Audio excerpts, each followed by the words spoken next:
Imagine the conditions within the besieged city.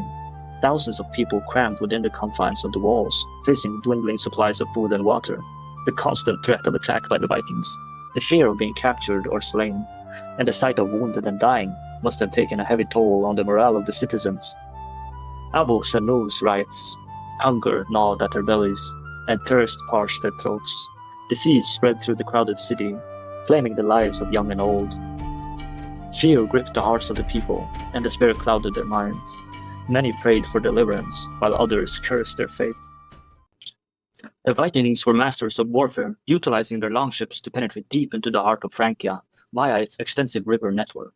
The Seine, the Loire, the Rhine, and other major waterways became highways for Viking raiders, allowing them to strike at targets far inland, often catching communities off guard. The Annal Santensis provides a stark account of the widespread Viking raids. The Northmen, like a swarm of locusts, descended upon the land, pillaging and burning towns and villages along the rivers. No place was safe from their fury. This vivid description captures the sense of terror and devastation that accompanied Viking raids. They were not merely hit-and-run attacks, they were often prolonged campaigns, with Viking forces establishing temporary bases and extracting tribute from local populations. Historian Simon Copeland, in his book The Vikings in Francia, analyzes the strategic significance of rivers in Viking warfare. The rivers of Francia were vital arteries for trade and communication. The Vikings recognized this and exploited the river systems to their advantage, using them to penetrate deep into the Frankish heartland and launch attacks on unsuspecting communities.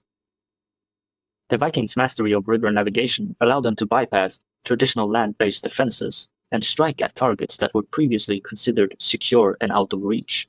This created a sense of vulnerability and insecurity throughout the Frankish kingdoms. The Chronicon Fontanes describes the Viking attacks on the Loire Valley. The Northmen, having sailed up the Loire, laid waste to the city of Tours and plundered the rich abbey of Saint-Martin. They carried off a vast amount of treasure and took many captives. The Vikings targeted wealthy monasteries and churches, which were often repositories of valuable relics and treasures. These raids not only resulted in the loss of precious artifacts, but also disrupted religious life and undermined the authority of the church. In her book The Frankish Church and the Carolingian Reforms, historian Maike de Jong examines the impact of Viking raids on religious institutions. The Viking raids had a devastating impact on the Frankish church. Monasteries and churches were plundered and burned, and many religious communities were forced to flee their homes. The raids disrupted religious life and undermined the church's ability to provide spiritual guidance and social services.